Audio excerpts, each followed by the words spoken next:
Guys, it's Bert Ferguson, Realtor here from Rush Realty Group in Dover, Delaware. I'm just coming to you guys with vlog number 2 of The Truth in Real Estate, and today our topic is the truth on renting versus buying. So as you guys know, I'm coming to you guys every week with just some real estate information that's pertinent to anything that I've been getting from any clients from anyone here in Dover or anyone in Delaware really. I get various emails, Facebook messages, Instagram messages, wherever, however, on just certain questions. So I decided instead of just sending out links, I'll make videos and just get them out to you guys. So this is vlog number 2. We're talking about buying versus renting. And before we actually go into the video, what I want to do is I'll probably have my social media links up either down here or on the side somewhere. I'm not sure I'm going to put them just yet, but make sure you guys subscribe to my YouTube page. The link should be over here. Also make sure you check out my Instagram and Facebook, Twitter and LinkedIn. Okay, so all of that information will be over here, and yeah, connect with me on there because I'll be constantly giving out other information links just in case the videos get too long for you or whatever. I'll make sure you can get information there. Also, if you're in Delaware, reach out to me if you're looking to buy, sell, or rent and you are looking for a realtor. I'd love to help. So today we're talking about buying versus renting. All right, so when most people are looking for a place to live, you're either going to go 2 ways about it. You're going to buy or you're going to rent. And each one of those has their own kind of pros and cons, all depending on your situation. Sometimes renting will be good for you, other times buying will be good for you.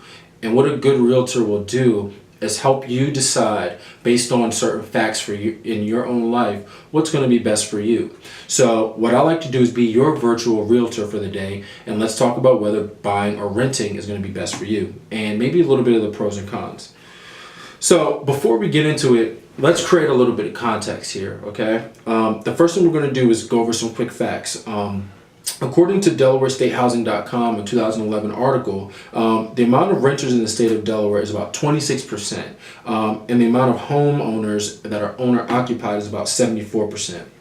This is versus a national average of about 37% renters is 63% owner-occupied homes that are owned by people and they actually live in those homes. The actual people on the lease, or excuse me, on the deed or on the title. That's called owner occupied. All right, and that national average numbers that comes from the National Multifamily Housing Council. So that's a very reputable source. So as you can see, based on those numbers, 26 to 74 versus national average of 37 to 63, Delaware's doing a little bit better on the homeowner per capita, homeowner per population. So that's a good thing. So the next thing we're going to look at is the number of demographics, or what demographic is holding the most real estate pretty much. And when it comes to renters and buyers in Delaware, that same demographic holds the most rent and the most home ownership and owner occupied. And this demographic is going to be your small families with no elderly members, which generally is going to be a smaller family, probably millennials. If you saw my last video, go check that one out, The Truth in Home Ownership with Millennials. So that demographic is probably a millennial. They probably got 1, maybe 2 children. They're kind of younger. That family is increasing in Delaware, and they're the ones holding the most amount for home ownership and the most amount for renting. The percentage that is renting in that demographic is going to be about 11%, and the demographic, the amount that's actually the percentage that's home ownership, owner occupied, that's about 34% of that demographic in Delaware. So as you can see, Delaware is growing. There's going to be another vlog that I'll do on some of the growth here. But as you can just see from there are people here who are going to be looking for homes sooner than later. So we'll get to that later, but I wanted to get you that information. So next thing you need to know is that also in Delaware, there's a growing need for smaller family homes. Right now, there is a void, I believe, in small family homes, homes that families just starting out, might be millennials, might not, who need housing that fits some of their needs but comes down on the budget. I would say anywhere between that $150,000 to $200,000 range, something that's a little newer. There's a little bit of a shortage right now for them. So maybe home buyers will get on, or home builders will get on that, maybe not. So we'll see. So now that you have a little bit of context about who's renting, who's buying in the state versus the entire national average, let's talk about renting. All right, so what are some of the pros of renting? I get that often. So one of the biggest pro of just renting and not buying is no long-term commitment. So why would no long-term commitment be a good thing? Well, let's say you are here for school, or you plan on moving for a job, or you're not really sure about the school district that your child is in right now, and you might want to make a move when your lease is up. Having no long-term commitment, it leaves you agile, it leaves you mobile. So it allows you to make big changes in a short amount of time depending on what the market is doing. Let's say you want to travel to Colorado for their new growing cannabis industry. Let's say you want to travel to California to get closer to entertainment, or you want to get closer to Silicon Valley making apps and things like that. You might not want to buy a home right now. It might not be that smart for you. So that's a good pro. Another one is repairs. When you rent, you generally are not responsible for the repairs. That might be the property manager or the owner of that property. So if something breaks, call Joe. If the shower's not, call Joe. If the toilets aren't working, call Joe. And Joe, of course, is my made-up property manager who I just made up on the spot. So that's another pro. You know, you don't have to worry about it. It's covered in your rent every month, and you just kind of let that happen. So that's a good thing. Another pro would be no large down payment. So for renting, your largest down payment is really just going to be your deposit for the lease or for the rent. And that's generally a month and a half, 2 months rent up front, which is a substantial amount less than, let's say, your 3.5% down for your Delaware average $199,000 home. That right there, if you're in a bind and if you need somewhere quick to live, $2,400, $1,800, $1,600 is better than $10,000, $12,000, $13,000 down payment. What you get for those is different, but just for the pro of small first time down payment, that's a good, that could be something that might work for you. $13,000 just might not be something that you need to do. Okay, the next one would definitely be your credit does not have to be as high. Granted, to rent, you do need to have a decent credit, depending on where you're renting. If you're renting an apartment versus a single detached home, your qualifications are going to be a little bit different. Those are not going to be the same, but it does not have to be as high as probably someone who's going to get a mortgage. So that right there, if you're working on getting your finances together, maybe you hit a little hiccups, you got behind on a couple of credit cards, school loans, car payments, whatever, that low credit threshold for renting is definitely good to get you your place right now. And that I consider a good, that could be a good pro for rent. So now let's go over some of the pros for owning your home. All right. So one of the biggest ones, of course, is pride of ownership.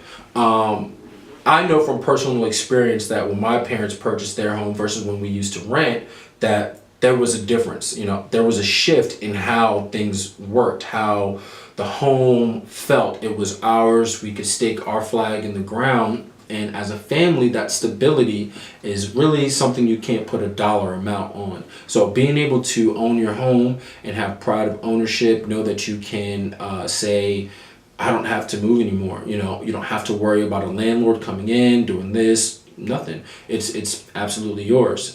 That pride of ownership there will do a lot for the psyche. And until you really experience it, you really can't describe it. But if you do want to experience it, please get with me and I'll definitely be able to help you out with your home ownership. The next one is tax breaks. Depending on your state, your county, your township, subdivision, all of those things, you get certain tax breaks for owning your home that will be inside of your monthly payments.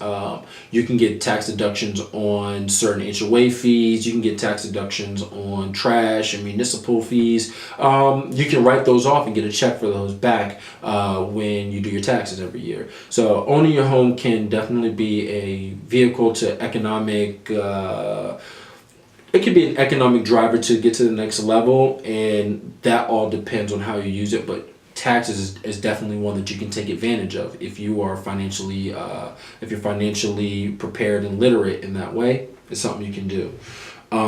Next is profit from the housing market hike. Now, a lot of people don't think that the housing market is going to ever see the boom that it saw from the 60s through the 90s. That mega housing bubble basically that was created, a lot of people don't think will ever happen again. Basically, that means that a lot of people don't think that home prices are going to see a massive jump in value as they did. Now, that doesn't mean that your particular home, your state or area where you're at won't see a hike in value, but as a national average, many economists, even including Lawrence Yun, who's the economist for the National Association of Realtors, would say that boom is unlikely again. But that doesn't mean it can't happen. And if your home does go up in value, let's say it goes from 225 and then something down the street gets sold for 250, that's an exact comp of yours. Now your home is probably worth 250. You know, the comps are going to tell you what your home is worth. I mean, of course, an appraiser is going to give you your home's value as well, but comps are going to give us realtors a earshot of what your home is worth, or what we can negotiate for your home. And if something in your neighborhood goes up, that could be a good thing for you. So that would be something to consider as well. Next thing would be the mortgage. You can rest assured that your monthly payment will stay the same as opposed to rent. Some people, in the middle of your lease, your rent can go up. You don't know if you sign a rental lease and there's a clause in there that says that you at any time the landlord can hike your rent, that could be a problem. Or when your lease is up, there could be you can think you're just going to sign another lease and continue going on. The landlord, the property manager, anybody who owns that property can up your rent. That can dispel a lot of problems, and that can destabilize some of the other things going on in your budget. As opposed to if you own your home and you have, again, your fixed rate mortgage, your payment stays the same. $685 every single month. Now, inside of that $685, what's getting paid down, the actual loan, the interest rate, the taxes, the interest, all of that. Now, that'll change. It's called your amortization rate, but generally that one payment will stay the same. But what's inside of that payment and where that money is getting allocated to, that will change. So we'll get into that a little bit later. It's maybe another vlog, okay? And another great one that's same as pride as ownership almost is you have something to pass down for generations. Having a home that's in your family that you can pass down for generations is honestly one of the biggest economic drivers of wealth.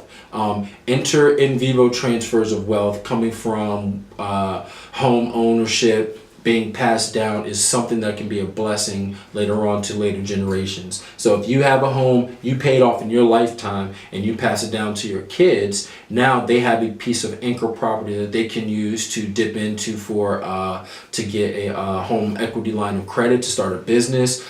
They can sell the home for a profit. They could rent the home out for monthly cash flow. It just gives your descendants a chance to really have some options, or they can just move in and live rent free and just pay the taxes every month or every year, however your county or state has it set up. So what I wanted to do with this video was make it pretty quick, but there you have just some very bare bones minimum rent versus ownership pros. Now for you'll have to figure out what's going to be best. You're going to have to sit down with your family, with your spouse, girlfriend, boyfriend, however it works, and figure out, okay, we do want to buy. But is that really smart for us right now?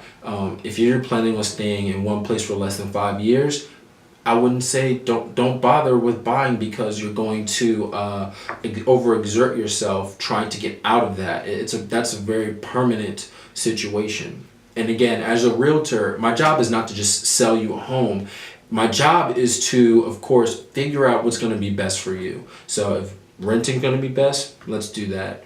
If buying is going to be best, let's do that. So in conclusion, that's vlog number 2 for The Truth in Real Estate by Bert Ferguson. Again, I'm with Rush Realty Group in Dover, Delaware. If you ever need any real estate services when you come to the state, please give me a call, 302-399-0327. I'll leave, again, my social media links to the side or at the bottom. And I'll also leave my email too, bertf@rushrealtygroup.com. Actually, bertf@rushrealtygp.com.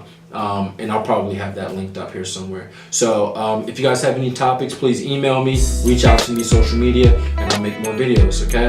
So until then, I'll see you guys next week. Thanks for watching.